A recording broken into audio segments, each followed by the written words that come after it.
I represent an organization which is a nodal agency in overall skill development. So अब इस overall presentation को मैं दो sections में डिवाइड करूंगा.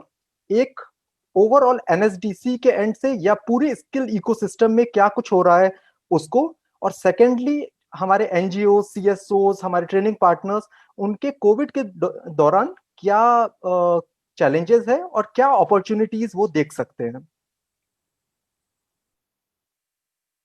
सो स्किल इकोसिस्टम की अगर हम बात करें तो ये एक नई मिनिस्ट्री नोटिफाई हुई थी 2014 में, Ministry of Skill Development and Entrepreneurship, जिसके अंडर में एनएसडीए, डीजीटी, एनएसडीएफ और एनएसडीसी आते हैं.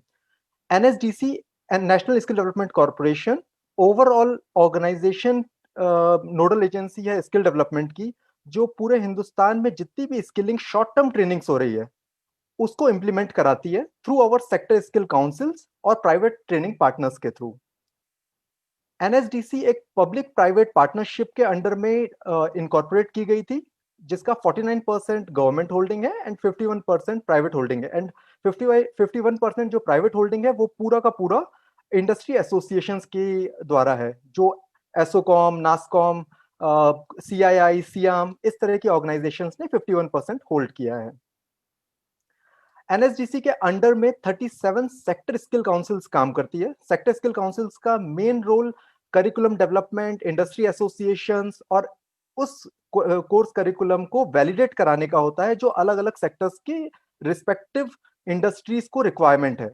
तो एक दो एग्जांपल अगर हम ले, जैसे रिटेल सेक्टर है तो रिटेल सेक्टर की एक सेक्टर स्किल काउंसिल बनी हुई है, जो पूरे हिंदुस्तान में जितना भी रिटेल का वर्क होगा उनके अंडर में उसी की स्किल डेवलपमेंट होगी. उसके अंडर में उनके ट्रेनिंग पार्टनर्स एम्पैनल होंगे, असेसमेंट एजेंसीज आएंगी और उसके बाद में उनका प्लेसमेंट करा जाएगा डिफरेंट डिफरेंट ऑर्गेनाइजेशंस में.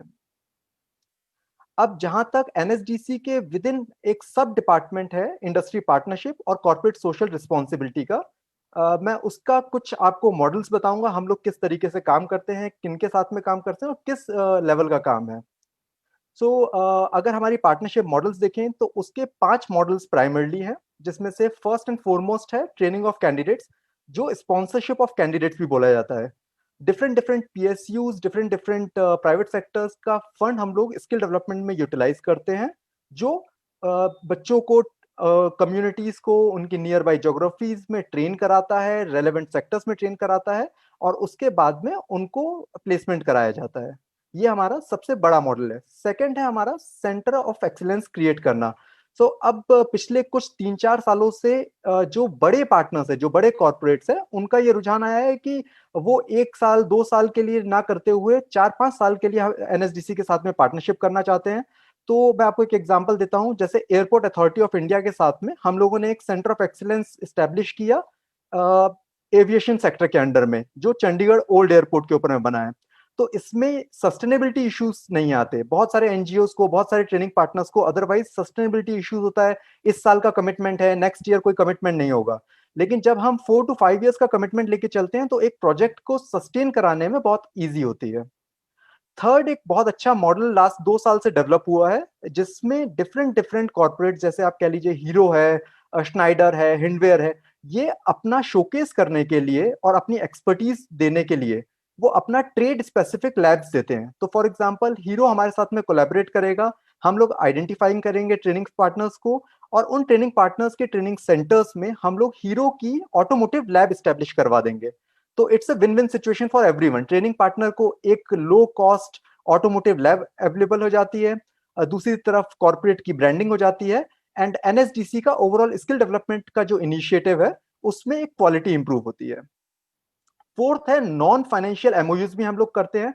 जैसे बहुत सारे कॉर्पोरेट्स ऐसे हैं जिनकी एक्सपर्टीज बहुत अच्छी अवेलेबल है, कुछ लोगों के पास में फाइनेंशियल कमिटमेंट्स मान लीजिए नहीं है, तो हम लोग उनके साथ नॉन फाइनेंशियल एमओयूज भी करते हैं. जैसे right to use land building infrastructure, जैसे हमारे साथ में अभी कोल इंडिया के साथ में हम लोगों ने किया, सेल के साथ किया, एनटीपीसी के साथ में किया.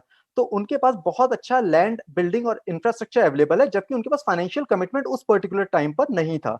तो हम लोगों ने फिर क्या किया, एक तरफ से लैंड बिल्डिंग इंफ्रास्ट्रक्चर आ गया, दूसरी तरफ से कोई कॉर्पोरेट पार्टनर्स को हम ले आते हैं जो फाइनेंशियल कमिटमेंट के साथ आ जाते हैं, और साथ ही साथ में अगर हम लोग अच्छे ट्रेनिंग पार्टनर को इंप्लीमेंट कराते हैं ताकि उस पर्टिकुलर ज्योग्राफी का, उस पर्टिकुलर डिस्ट्रिक्ट का जो स्किल गैप है उसके अकॉर्डिंग उनकी स्किलिंग कराई जाए, उनका कौशल इंप्रूव कराया जाए और बाद में उनको प्लेसमेंट कराया जाए। प्लेसमेंट भी वेज एम्प्लॉयमेंट और सेल्फ एम्प्लॉयमेंट दोनों तरीके की अपॉर्चुनिटीज को ध्यान में रखा जाता है। और लास्ट है aligning corporate training to sector skill council. तो इसमें होता क्या है, अब एक पूरे हिंदुस्तान में एनएसक्यूएफ अलाइनमेंट का एक मैंडेट दे दिया गया है, national skill qualification framework. Hindustan में कोई भी ट्रेनिंग होगी उसको वो क्वालिफिकेशन फ्रेमवर्क को अलाइन करना जरूरी है। बहुत सारे कॉर्पोरेट्स आज की डेट में रेडी नहीं है उसको अडॉप्ट करने के लिए, क्योंकि उनके पास वो एक्सपर्टीज नहीं है। तो हम लोग बहुत सारे कॉर्पोरेट ट्रेनिंग पार्टनर्स को, कॉर्पोरेट्स को ये हेल्प करते हैं कि वो अपनी ट्रेनिंग्स को एनएसक्यूएफ के लिए अलाइन कर सके। तो ये ब्रॉड मॉडल है जो एनएसडीसी इस समय पार्टिसिपेट करा रहा है। अगर मैं सीएसआर पार्टनरशिप जो हमारा एनएसडीसी का ओवरऑल स्केल है उसके बारे में बात करूं, तो अभी तक हम लोगों ने 46 एमओयूज, 46 कॉर्पोरेट पार्टनर्स के साथ 260 सीआर के आसपास हम लोगों ने फंड मोबिलाइज कर लिया है, जिसमें 1 लाख से ज्यादा लोगों की ट्रेनिंग ऑलरेडी हो चुकी है और बाकी ट्रेनिंग इस समय चल रही है। लॉकडाउन के दौरान थोड़ा सा कुछ अभी डिफिकल्टीज चल रही हैं, बट ये इतनी पार्टनरशिप हमारे पास में ऑलरेडी है। ये था पहला सेक्शन जिसमें ओवरऑल स्किल डेवलपमेंट के बारे में मैंने आपको बताया। अब अगर हम लोग बात करें कि इन जनरल इस ड्यूरेशन में जो डिफरेंट एनजीओज है, जो डिफरेंट सीएसओज है, हमारे ट्रेनिंग पार्टनर्स हैं, उनकी प्राइमरी जो चैलेंजेस आ रहे हैं वो क्या आ रहा है, तो उसमें सबसे बड़ा है सीएसआर फंडिंग कट। तो सीएसआर फंडिंग कट का क्या मतलब हुआ, अभी बहुत बड़ा फंड आपको पता होगा पीएम केयर में या कोविड रिलेटेड एक्टिविटीज में यूज किया गया है।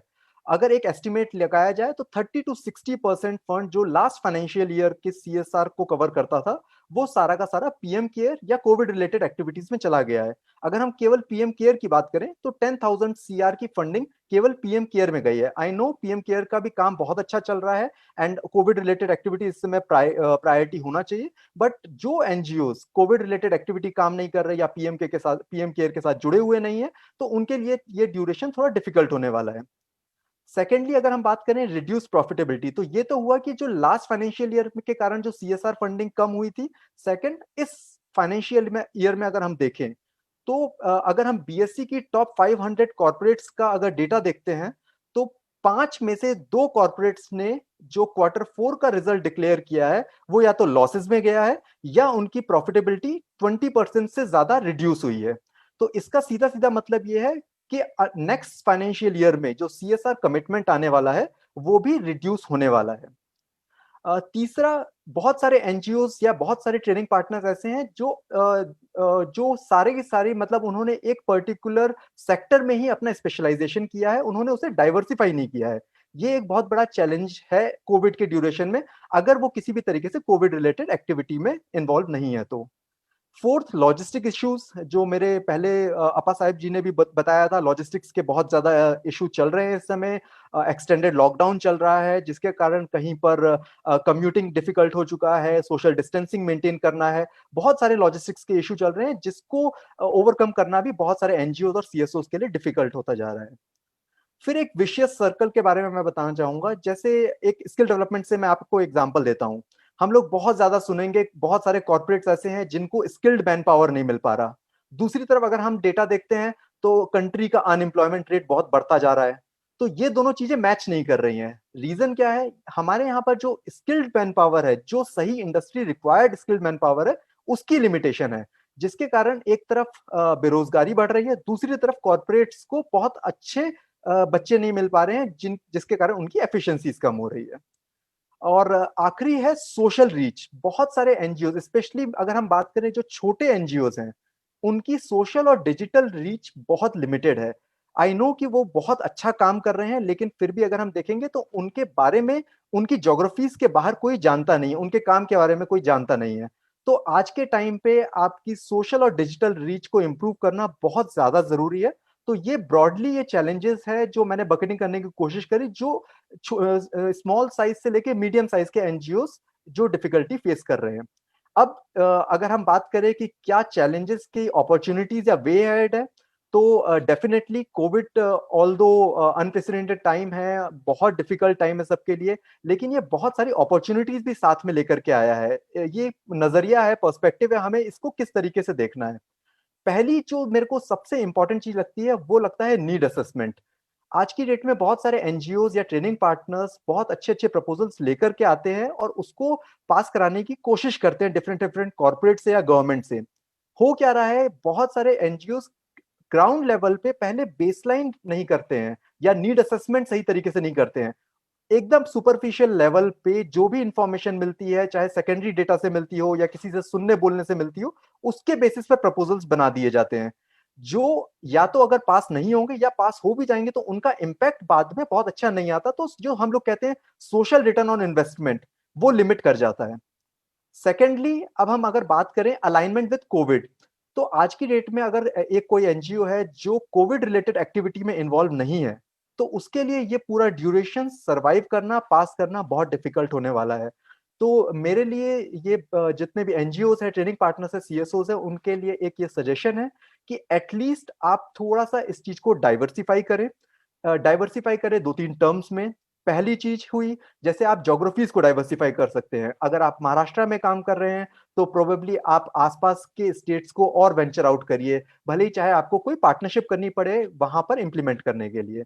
इन टर्म्स ऑफ सेक्टर अगर हम बात करें, अगर कोई स्किल डेवलपमेंट में काम कर रहा है तो रिलेटेड एक्टिविटीज जैसे कह लीजिए एजुकेशन में वो देख सकते हैं, एंटरप्रेन्योरशिप में वो आगे बढ़ सकते हैं। तो आपस में डाइवर्सिफाई करना बहुत जरूरी है। सिमिलरली, अगर जो हम लोग बात करें diversification in terms of fund availability, अब बहुत सारे एनजीओ ऐसे हैं जो सिंगल सोर्स ऑफ फंड पे डिपेंड करते हैं।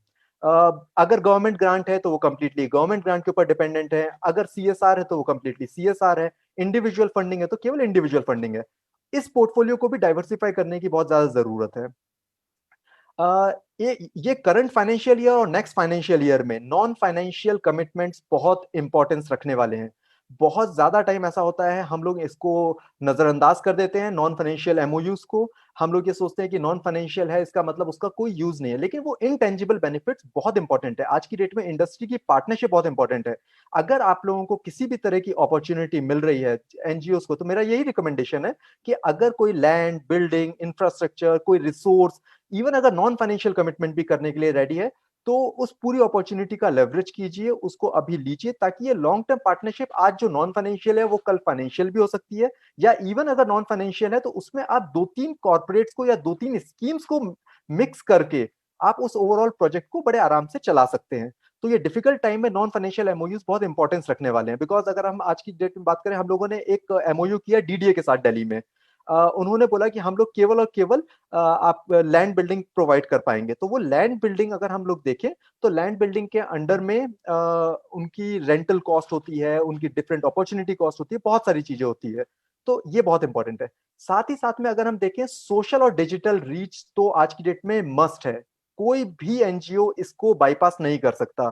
आप कितना भी अच्छा ग्राउंड में काम कर रहे हैं, वो ग्राउंड का वर्क आपके लिंक्डइन, इंस्टाग्राम, फेसबुक और डिफरेंट डिफरेंट डिजिटल मीडिया के ऊपर में पब्लिसाइज होना मस्ट है। उसके बिना आपकी रीच ऑलमोस्ट नहीं, स्केल अप करना बहुत डिफिकल्ट होने वाला है। बिकॉज बहुत सारे, और एक दो मैं आपको एग्जांपल देना चाहूंगा। दो तीन प्लेटफॉर्म्स अवेलेबल है, जैसे गिव इंडिया का प्लेटफॉर्म है, कैटो का प्लेटफॉर्म है।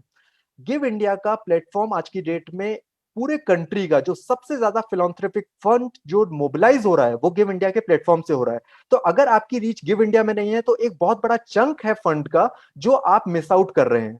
तो बेटर है कि गिव इंडिया और कैटो जैसे प्लेटफॉर्म्स के साथ में जुड़िए, अपनी केस स्टडीज वहां पर लेकर के आइए, साथ ही साथ में अपना वहां पर एक्सपर्टीज दिखाइए। और लास्टली, एक तरफ जहां हमने बोला कि Covid related fund, CSR related fund इस समय कम होता जा रहा है, साथ ही साथ में अगर हम देखेंगे तो इस फाइनेंशियल ईयर में इंडिविजुअल फिलेंथ्रोपी अपने हाईएस्ट लेवल पे है। बहुत सारे इंडिविजुअल डोनर्स ऐसे हैं, चाहे वो हमारे जैसे आम आदमी हो या जो बड़े लोग, बड़े एचएनआईज वगैरह है, हाई नेटवर्थ इनकम के जो लोग हैं वो लोग हों, वो सारे के सारे लोग इस समय चैरिटी डोनेशंस में लगे हुए हैं। तो आप लोगों को जितने भी एनजीओ है, मेरी रिक्वेस्ट ये रहेगी कि अगर आप लोग पूरी तरह सीएसआर या गवर्नमेंट पे ध्यान दे रहे हैं तो उसके साथ ही साथ में इंडिविजुअल फंडिंग के लिए जरूर जरूर ध्यान दीजिए। बिकॉज वो आने वाले टाइम में at least for next 6 to 8 months वो बहुत इंपॉर्टेंट होने वाला है और उससे आप लोगों तक कनेक्ट भी कर पाएंगे। तो